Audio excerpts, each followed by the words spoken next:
Neste momento, convido para tomar, já está aqui ao lado, a senhora Maria Lúcia Patorelli, coordenadora nacional da Editoria da Cidadã da Dívida, a quem concedo a palavra para a sua exposição durante 15 minutos. Muito obrigado.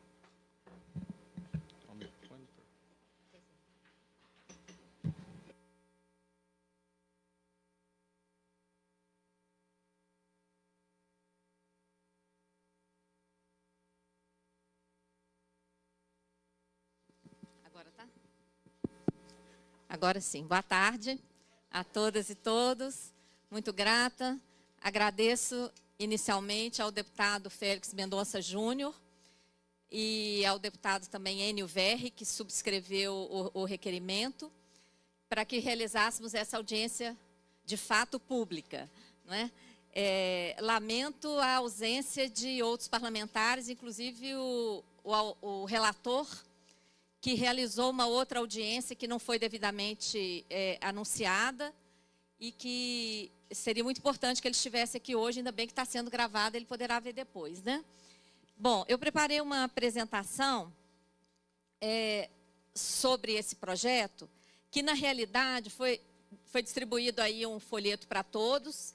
Quem está nos assistindo pela internet, esse folheto está disponível na página da Auditoria Cidadã. Esse projeto visa legalizar um esquema financeiro que está entrando no Brasil, já está funcionando em alguns entes federados, como em São Paulo existe a CPSEC SA, em Belo Horizonte existe a PBH Ativos SA.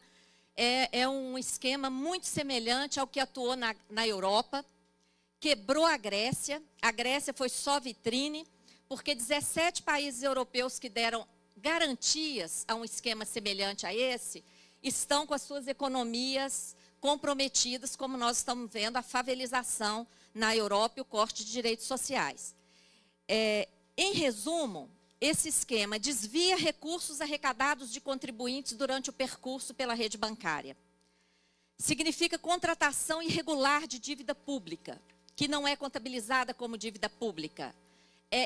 Fica mascarada de venda de ativo, mas é dívida pública e é paga por fora com os recursos desviados durante o percurso pela rede bancária.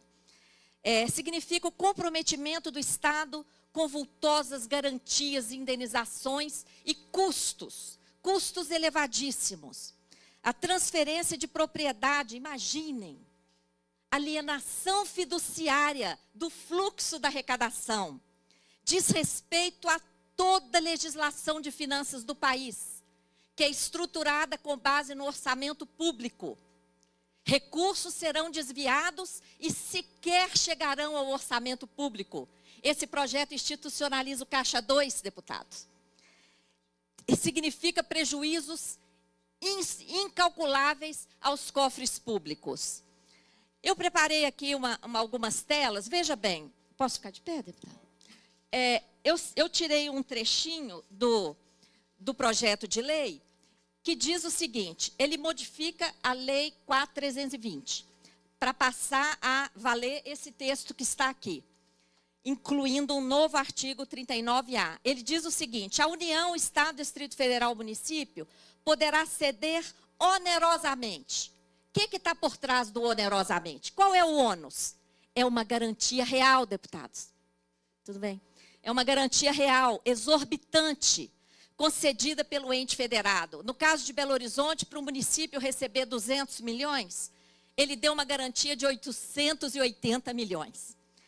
Custos elevadíssimos. O edital de Goiás, que está sendo aberto hoje para escolher a instituição que vai estruturar essa emissão de debêntures, cobra inicialmente 325 milhões de reais de taxas para estruturar isso aqui. 325 milhões de reais. E, além de advogados, custo com advogados, custo com seguros, tudo isso. O que mais que diz aqui? Então, os entes federados poderão ceder onerosamente direitos originados de créditos. Não é o crédito que está sendo cedido, é direito originado de crédito. Qual é o direito originado? O fluxo da arrecadação. O dinheiro que cai no banco. que está sendo cedido. A quem? Ceder a quem? Para lá? Ok, muito grata. Mas, olha, bom, vamos lá. Ceder a quem? Então, ceder garantias reais. O direito cedido é o fluxo da arrecadação. Ceder para quem? Para pessoas jurídicas de direito privado? Quem são essas pessoas jurídicas de direito privado? São empresas estatais que estão sendo criadas para operar esse esquema. Então, olha a infâmia. Estamos privatizando Eletrobras, Petrobras, Casa da Moeda, Embraer, Embrapa, joias. Estamos privatizando empresas estatais essenciais ao Estado. Mas estamos criando novas estatais para operar esse esquema financeiro fraudulento. O que mais que diz o projeto? As cessões de direitos serão uma operação de venda definitiva de patrimônio. Tem muita gente que está lendo isso aqui como se estivesse vendendo definitivamente os créditos podres. Não, o que está sendo vendido definitivamente, e não pode voltar atrás, em caráter irrevogável e retratável, é o fluxo da arrecadação. Os créditos não são vendidos, continuam sendo cobrados pela Fazenda Pública, continuam sendo administrados pela Fazenda Pública, os contribuintes continuam devendo para a Fazenda Pública. Então, o que está sendo vendido em caráter definitivo, irrevogável e retratável? O fluxo da arrecadação.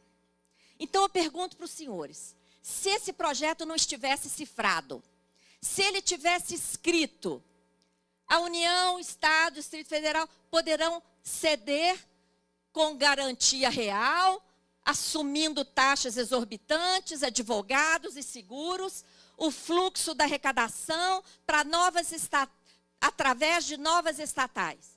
Alguém aprovaria esse projeto? Ele está todo cifrado, deputado. Todo cifrado. Por isso que é importante essa audiência pública. O que seria uma securitização de créditos? Até o nome securitização de créditos está indevida nesse projeto. Securitização seria uma operação que faz a conversão de ativos a serem vendidos a investidores que passarão a ser beneficiários dos fluxos gerados pelos ativos convertidos. No caso, não é isso.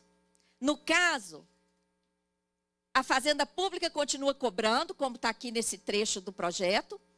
A Fazenda Pública não fica livre dos créditos podres. O investidor fica com fluxo de arrecadação, não assume risco algum.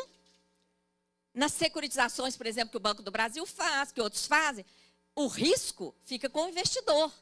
Nesse caso, não há risco. O Estado dá garantia real. Tá?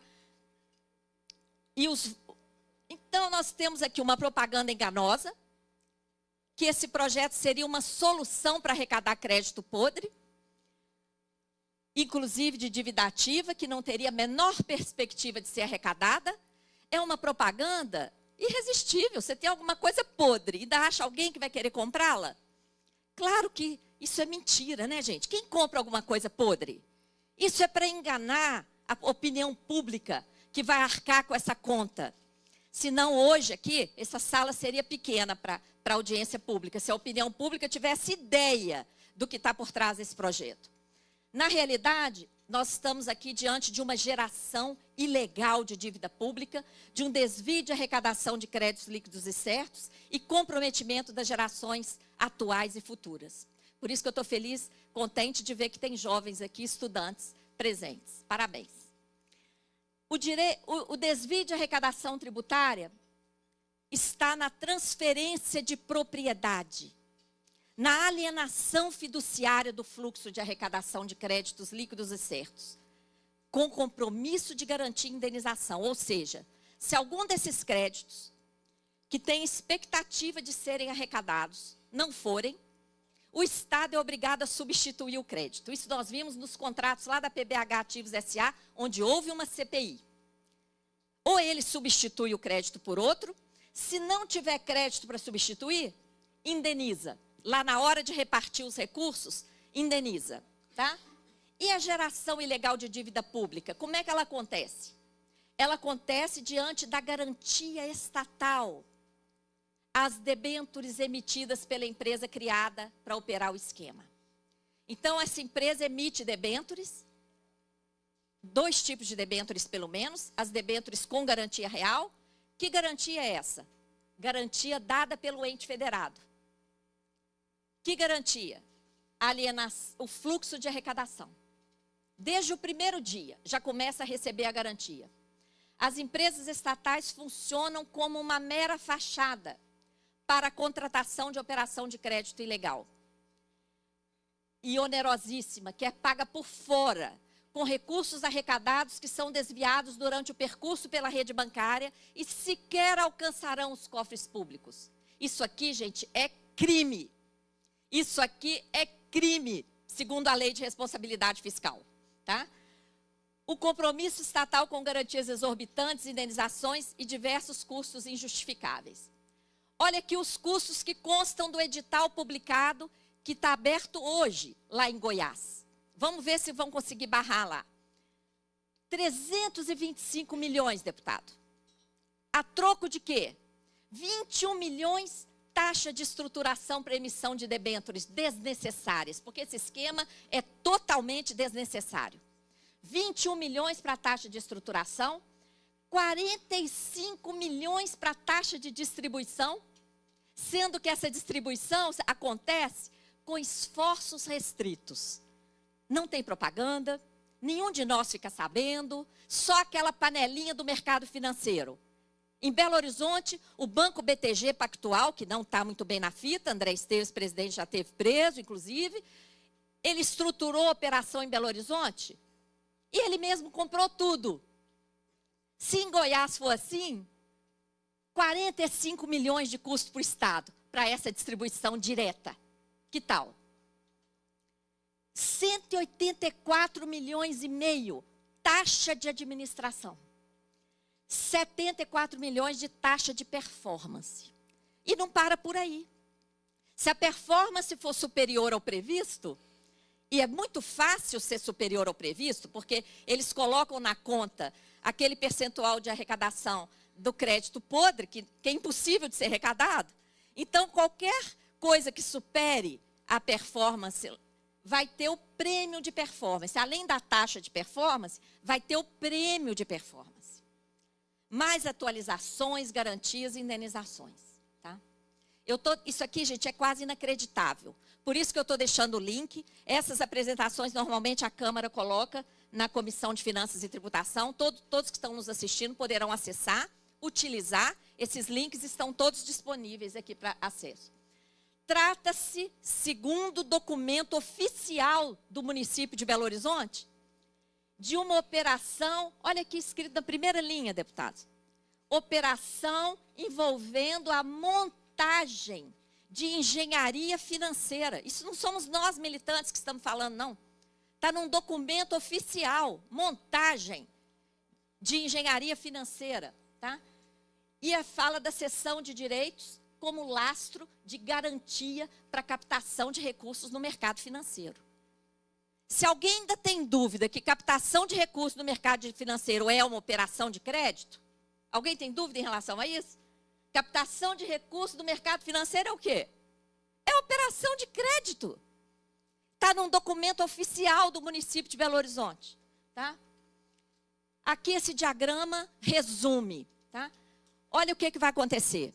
Os contribuintes estão pagando seus créditos que foram constituídos, fiscalizados e cobrados pela Fazenda Pública.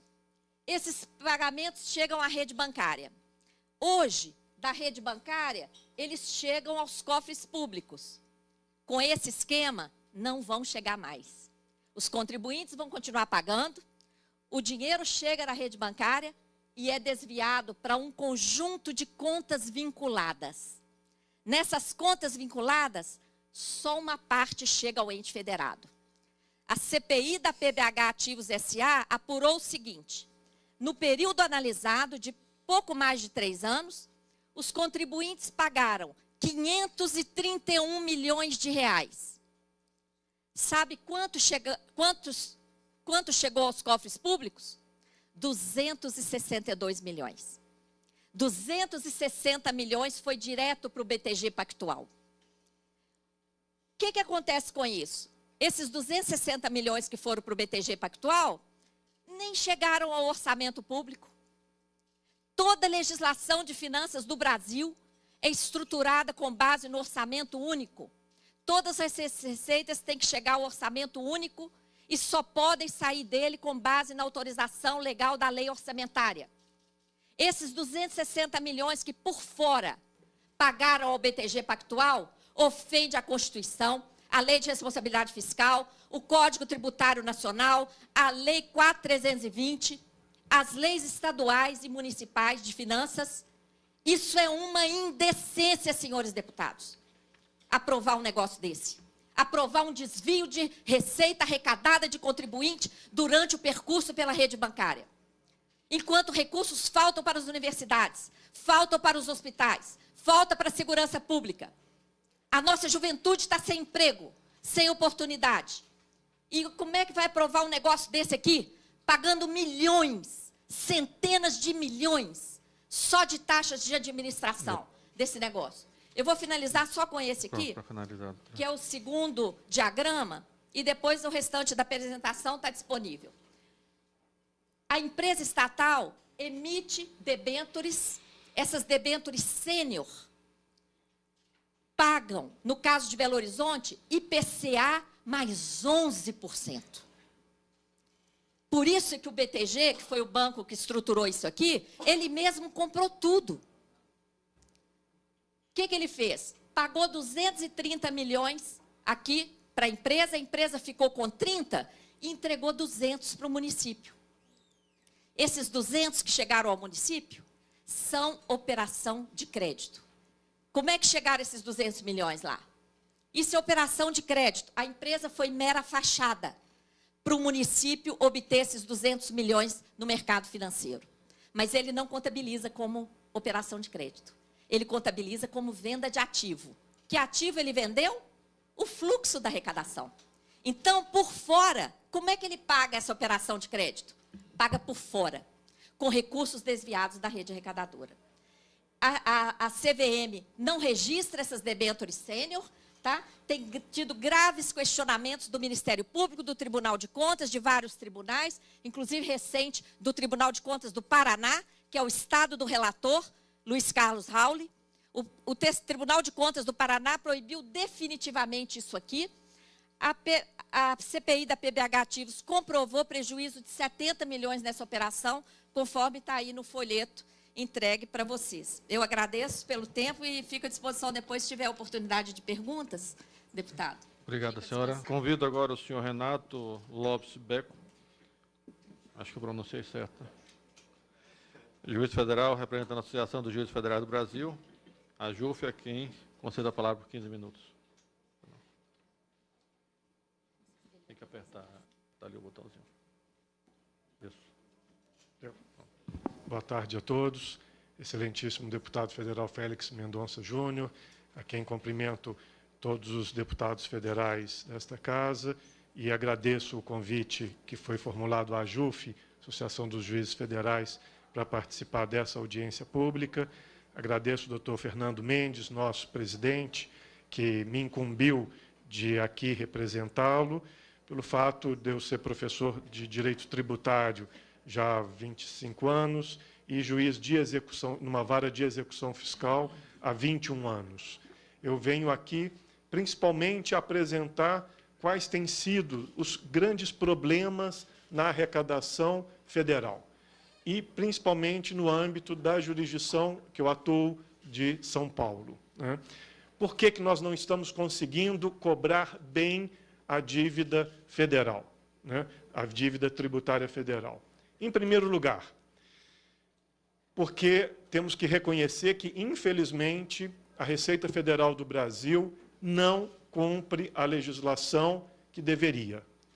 A normativa federal determinando que a Receita Federal transfira o processo administrativo de dívida para a Procuradoria da Fazenda Nacional 90 dias depois da mora, do não pagamento do tributo. E é de se esperar que, em igual prazo, a Procuradoria da Fazenda Nacional apresente esse processo administrativo ao Poder Judiciário para iniciarmos a cobrança. É isso que a legislação aprovada por esta Casa impõe à administração pública federal em matéria tributária.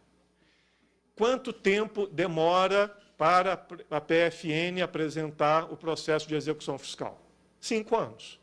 Ela o faz às vésperas da prescrição ou o faz após a prescrição caracterizada pelo Código Tributário Nacional, o que fez, por exemplo, com que o Superior Tribunal de Justiça, numa decisão particularmente equivocada, no meu modo de ver, ou no mínimo infeliz, deixar de aplicar o Código Tributário Nacional e passar a aplicar o Código de Processo Civil, num artigo apenas pela metade, violando também a Constituição Federal aprovada nesta Casa, que determina, no artigo 146, que é matéria de lei complementar à interrupção da prescrição em matéria tributária. Então, o início de tudo, o início do porquê que nós estamos aqui hoje, que nós temos que reconhecer que a Receita Federal do Brasil e a Procuradoria-Geral da Fazenda Nacional não cumprem a legislação no que diz respeito às suas obrigações. São duas instituições muito sérias, muito efetivas para cobrar o direito dos outros, mas que não aplica os seus próprios deveres. Por isso que nós temos uma enormidade de processos de execução fiscal. Uma outra realidade nossa, nós gastamos dinheiro público em demasia para cobrar valores ínfimos em relação ao custo. Não é de hoje que já foi apurado o custo de uma execução fiscal federal em R$ 4.500 e em valores não atualizados. Só que, deputado, até hoje, nós temos execuções fiscais de R$ 1.200. Então, nós somos um país que gasta mais de R$ 4.500 para cobrar R$ 1.200. Então, é óbvio que o nosso sistema não vai para frente, é um sistema fracassado. Nós gastamos um esforço da máquina do judiciário imensa para valores que não deveriam estar no Poder Judiciário. Nesse sentido, nós precisamos, até a academia, auxiliar o Congresso Nacional para encontrar maneiras para que esses valores inferiores a um montante que o Congresso Nacional deve estipular, que sejam cobrados de uma outra maneira, mas que não tenhamos um juiz, quer estadual, quer federal, intermediando a cobrança desses valores.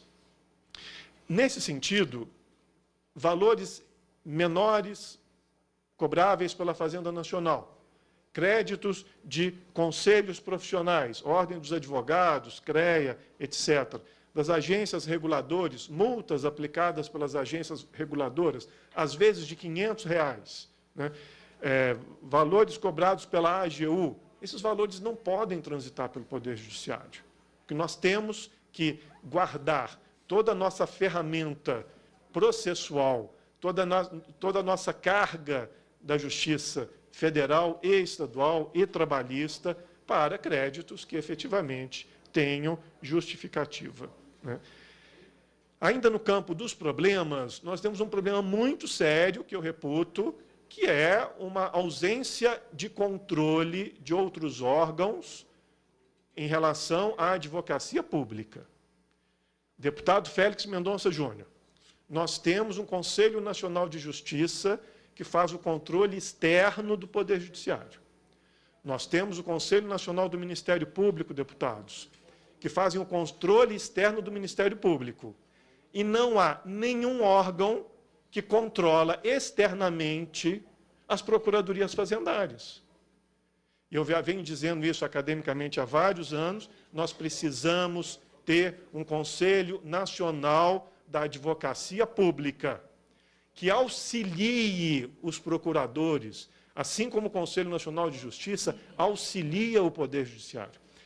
O Conselho Nacional de Justiça tem realizado um excelente trabalho, inclusive de apoio aos juízes, auxiliando, quer com estatísticas, quer na própria atuação do magistrado, indicando os caminhos que nós deveremos realmente transitar. E olha que curioso, o advogado público, ele está blindado de qualquer controle da sociedade. O único controle que há em cima da advocacia pública é ela mesma. Então, ela não tem um representante do Congresso Nacional num Conselho Nacional identificando para ver qual é a estatística desses procuradores, qual é a carga de trabalho desses procuradores. Por que será que, eventualmente, alguns procuradores conseguem grandes sucessos nos seus afazeres e alguns outros conseguem resultados pífios? Nós não sabemos. Como é que está o controle de legalidade da atuação de um advogado público no Brasil? Nós não temos controle. E é por isso que nós acabamos tendo uma série de descompassos. Vou apontar um para essa Câmara dos Deputados. Nós devemos ser o único país do mundo que precisa de um juiz federal para intermediar a conversa entre dois órgãos federais.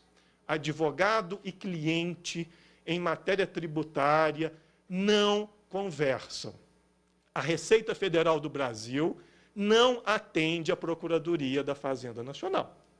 Por isso, deputado, nós temos inúmeras petições de procuradores da Fazenda Nacional que requerem ao juiz que oficie a Receita Federal para que a Receita Federal preste informações nos autos e o juiz depois manda o processo para o procurador conhecer o documento.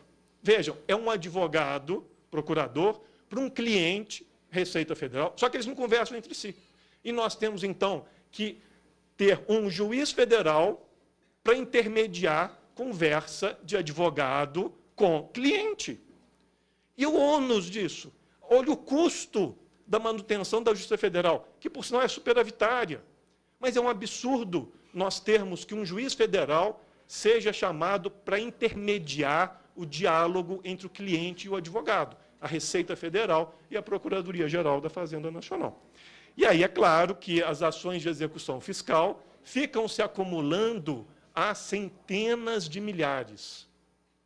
Só no fórum que eu atuo já há 21 anos, né, e sou o coordenador desse fórum, com muita honra, eleito mais uma vez pela presidência do meu tribunal, a quem eu agradeço o apoio para estar aqui hoje. Né. É um tribunal que tem 190 mil processos ativos e 680 mil processos sobrestados, que são processos ativos, em grande maioria, que deveriam ter sido extintos pela prescrição intercorrente, mas os procuradores não requerem. É por isso que a arrecadação federal por parte da Procuradoria da Fazenda Nacional, ela tem índices de sucesso tão baixos, porque o procurador ele tem que carregar um fardo, deputado, que tem décadas. Tem processo de execução fiscal ativo na cidade de São Paulo, que foi criado antes de eu ter nascido. Sabe aquela história? Está para nascer o juiz que vai julgar essa causa? Isso existe.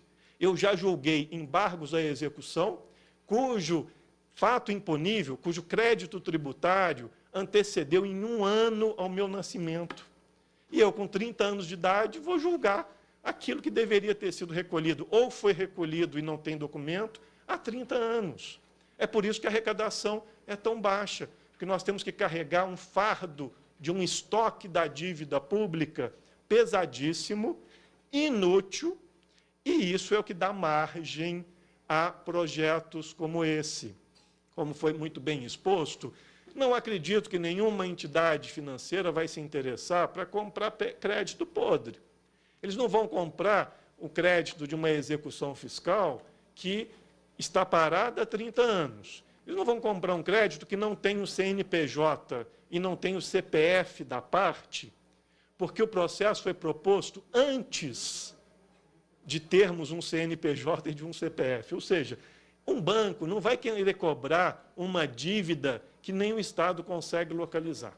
Agora, o discurso político, o ambiente político para uma proposta dessa é: o maior índice de sucesso da PFN foi até hoje de 1,2%, sendo que o índice histórico é de 0,6%, 0,7%.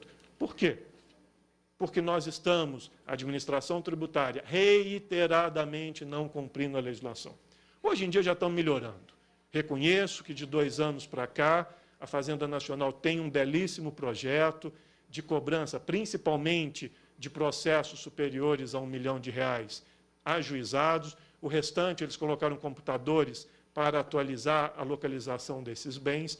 E pela primeira vez em 21 anos, eu estou vendo os procuradores da Fazenda Nacional pedirem a extinção de processos reconhecendo a prescrição intercorrente. Nós estamos melhorando. E talvez até seja um projeto como esse que está pressionando a Procuradoria a agir com maior efetividade, né? Em relação a esse projeto, há complicadores significativos, né? Quem vai cobrir esses riscos que estão apresentados no projeto? Parece que, lamentavelmente, vão ser os cofres públicos. E aí, as instituições financeiras, as securitárias ou as seguradoras, vão ficar no melhor dos 2 mundos, porque elas não vão correr risco nenhum. O que tiver de sucesso, eles vão se beneficiar, e o que não tiver de sucesso, o Estado vai arcar. Ou seja, eles não vão perder nunca, né? Achei muito complicado a ausência de uma caracterização no projeto dos efeitos tributários dessas operações de securitização. O que eu quero dizer com isso? O banco vai ter, ou a entidade financeira, ela vai fazer uma provisão para o que tem a receber. Se ela não receber, ela vai poder abater isso na sua tributação, por exemplo, no seu imposto de renda, e depois disso ela vai receber esses efeitos, o resultado dos cofres públicos, a compensação pelos cofres públicos. A ausência de uma definição clara de qual vai ser o tratamento do imposto de renda nesse projeto e demais tributos federais me preocupou, né?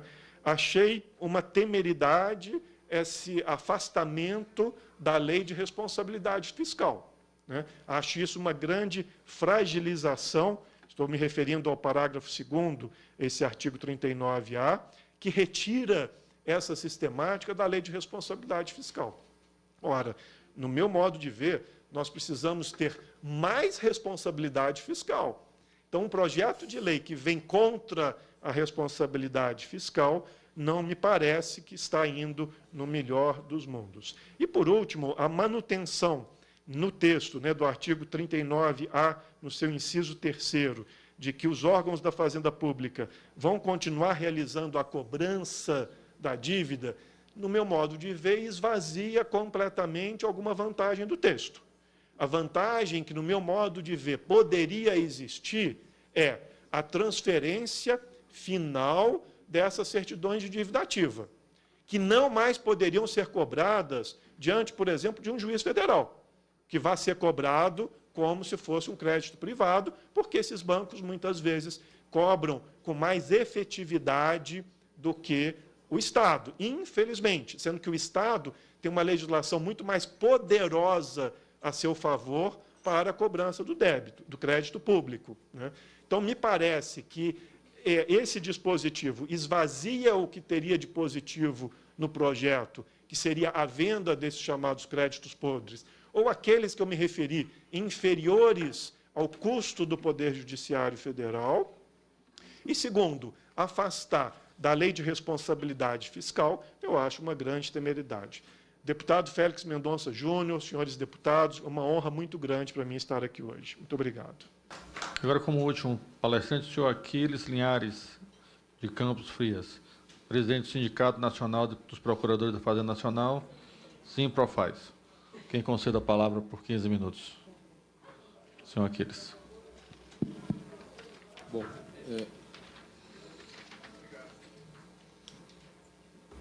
Acho que está ligado. É só... Bom, boa tarde, senhor deputado Félix Mendonça Júnior. Obrigado pelo convite, pelo requerimento, demais deputados presentes, colegas de mesa, em especial Maria Lúcia Fatorelli, pelo excelente trabalho que tem desenvolvido à frente da Auditoria Cidadã.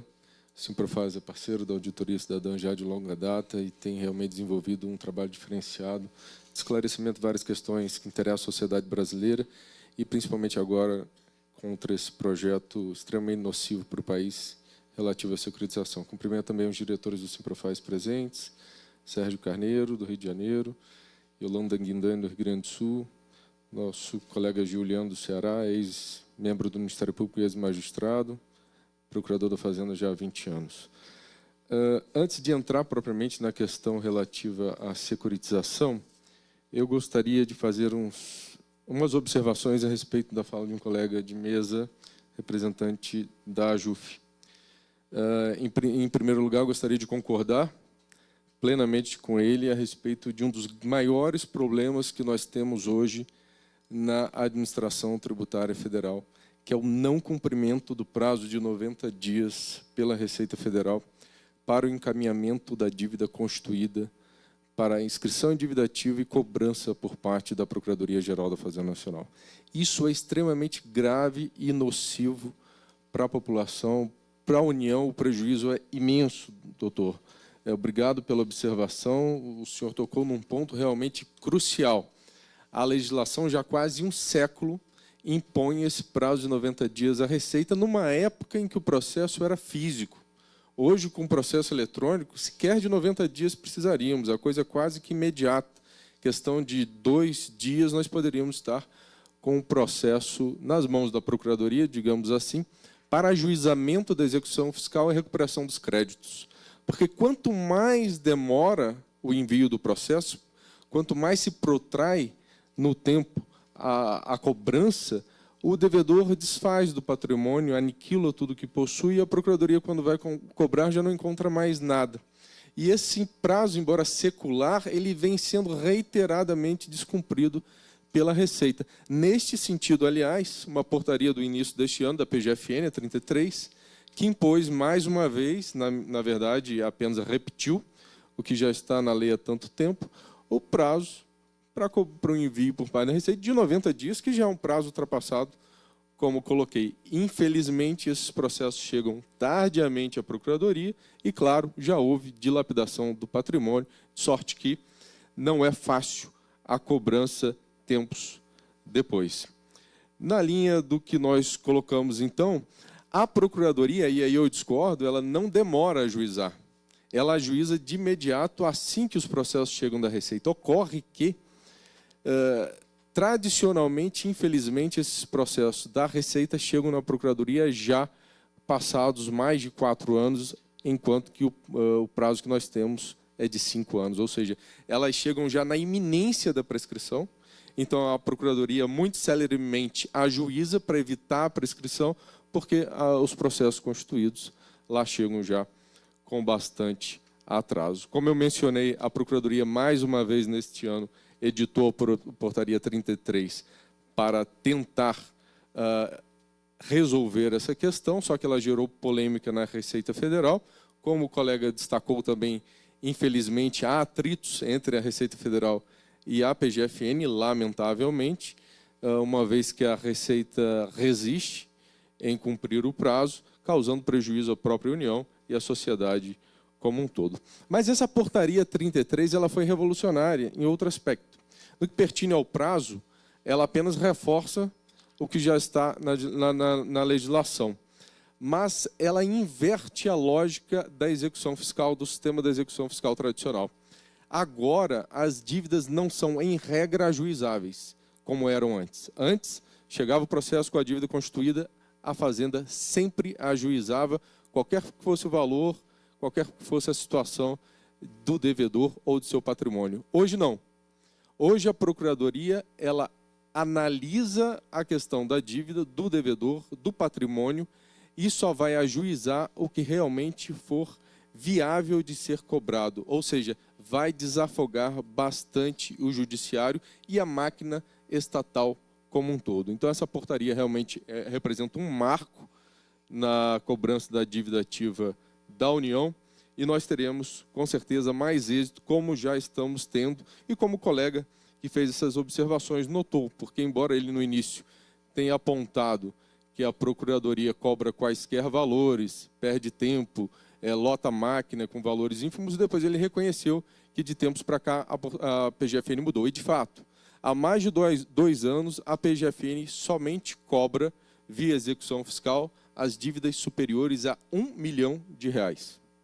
Nós fizemos um levantamento prévio e chegamos à conclusão de que seria muito mais eficiente cobrarmos dívidas superiores a 3 milhões. Teríamos um retorno para a União vezes maior do que se cobrássemos apenas dívidas inferiores a este montante. Fomos conservadores e colocamos o valor de 1 milhão, mas o levantamento ainda era de valor superior. E isso trouxe, realmente de poucos anos para cá, um aumento, um incremento na arrecadação expressivo por parte da PGFN, demonstrando o acerto da atitude da instituição.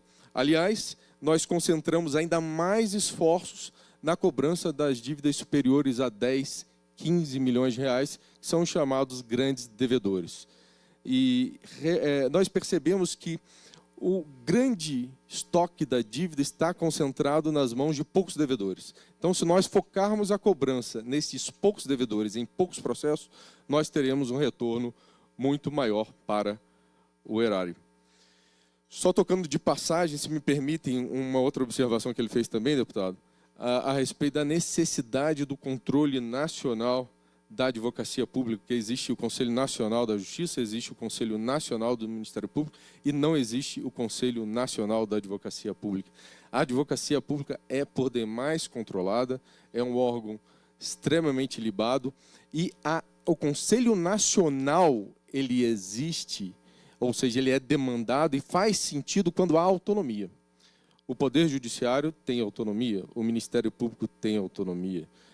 As procuradorias públicas, sejam as estaduais, municipais ou a federal, elas estão inseridas dentro do Executivo, elas não têm autonomia, elas já são, digamos assim, diariamente fiscalizadas pelo próprio Executivo. A PGFN, por exemplo, está inserida dentro da AGU, técnica e juridicamente, e dentro do Ministério da Fazenda, administrativamente, por determinação do artigo 12 da Lei Complementar 73 de 93. Ou seja, ela já sofre duplo controle interno, uma vez que tem essa vinculação híbrida. Ademais, todas as demais procuradorias inseridas que estão dentro do Executivo e não tendo autonomia, elas, em razão disso, não têm o Conselho Nacional. O que justificou a criação dos Conselhos Nacionais foi a existência da autonomia dos citados órgãos que eu mencionei, ou seja, Judiciário e Ministério Público.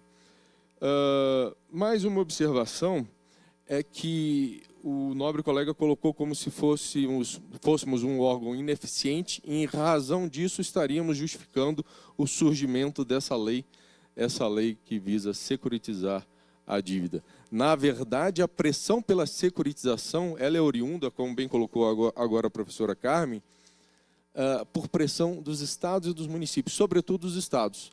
Então, esta lei que nós estamos discutindo agora na audiência pública é uma lei de âmbito nacional, de caráter nacional, ou seja, ela impõe leis outras no futuro por parte de cada ente. Um município que pretenda securitizar, ele terá de fazer, uma vez aprovada essa lei nacional, que esperamos que não seja, a sua lei municipal.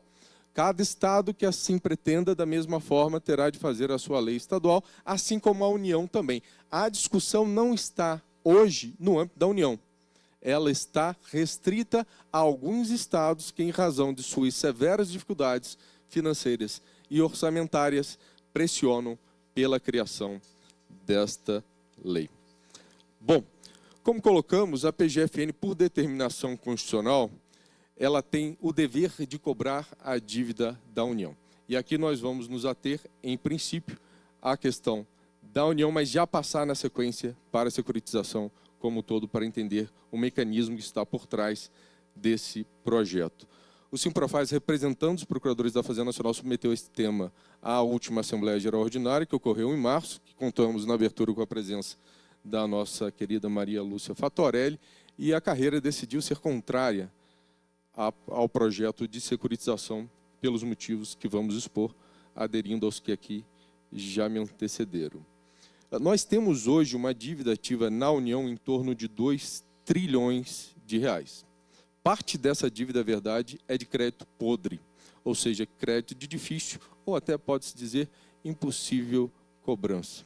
Ocorre que este projeto nocivo, ele não securitiza a parte podre, ou seja, ainda que houvesse pressão no âmbito federal pela criação deste mecanismo de securitização, que não ocorre, que a pressão é por parte dos estados, ainda assim esse argumento não se justificaria, porque nós não estamos falando em securitizar a parte podre da dívida, ou seja, a parte reputada como de cobrança ineficiente. Então, este projeto nada diz com a eficiência ou ineficiência da cobrança. Nós estamos falando da securitização das dívidas que estão sendo parceladas e pagas. É o direito que entra no fluxo de arrecadação, como bem explicado pela Fatorelli, eu não vou repetir, que está sendo securitizado. Então, nós em momento algum falamos em justificativa nesse projeto de crédito podre, mas sim crédito de dívidas, sobretudo parceladas. Aliás, o projeto no início, quando estava no Senado originalmente, ele discutia apenas as dívidas parceladas, ou seja, os créditos que estavam sendo efetivamente pagos. Houve uma mudança ainda no Senado e chegou a esta casa aqui, a Câmara dos Deputados, permitindo também a securitização de dívidas outras que não parceladas, mas que estão sendo pagas. Na verdade, com esse projeto, nós temos uma situação em que somente o Estado perde. O Estado somente perde, porque a dívida já está entrando. Então, se ela entra agora ou parceladamente daqui a 60, 180 dias, o Estado receberá esse recurso. O que ocorre? Ele antecipa esse crédito com deságio enorme.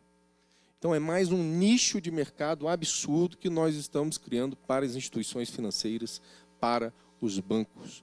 O erário perde, é dinheiro do povo garantido, que está entrando, que está sendo cobrado, que está sendo pago, mas que em razão das dificuldades financeiras, sobretudo por pressão desses estados que estão em situação financeira calamitosa, essa dívida ela é antecipada, é uma operação de crédito disfarçada, gerando um prejuízo a médio e longo prazo gigantesco. O Estado recebe hoje uma quantia por antecipação, mas ele de imediato já cria, em razão desse deságio, que favorecerá o sistema financeiro, uma insuficiência de recursos que estariam certos de entrar no futuro, gigantescos em razão da elevada diferença justificada pelo estágio. Ao passo em que o Estado, hoje, destrói as suas estatais, a sua capacidade de estar presente em setores estratégicos, ele, ao contrário, com base nessa lei, cria mais uma estatal.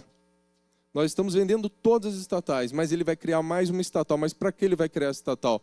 Para privatizar a dívida. Então, uma estatal, as outras todas estão sendo extintas. Mas aqui nós criaremos uma estatal para fazer operações financeiras com escopo último, qual? De privatizar a dívida pública, o crédito do povo. Nos países desenvolvidos, nos países da OCDE, nos países que nós espelhamos, sobretudo os financistas aqui brasileiros, países principais da Europa, os Estados Unidos, lá a cobrança da dívida é atividade eminentemente estatal. Eles têm um Estado forte, uma polícia forte, as Forças Armadas fortes, uma cobrança da dívida forte.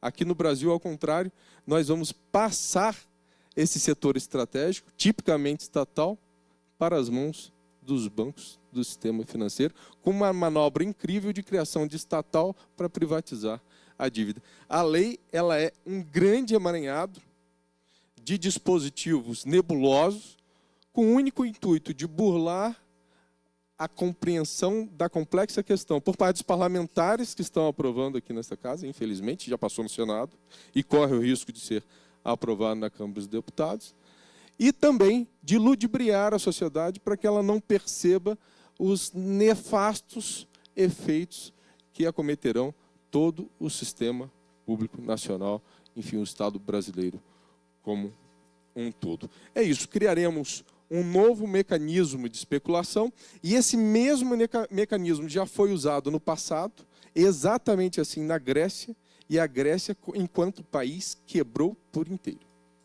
Nós tivemos a quebra de um país com base nos mesmos termos deste mecanismo que está agora sendo discutido em segunda instância aqui no Congresso Nacional, uma vez que já aprovado no Senado Federal. Nós temos, então, a corrupção como uma questão também a ser fomentada em breve com essa privatização. Bom, como o tempo já se esgotou, eu agradeço muito pelo convite e por trazermos esse tema tão importante ao debate da sociedade. Obrigado.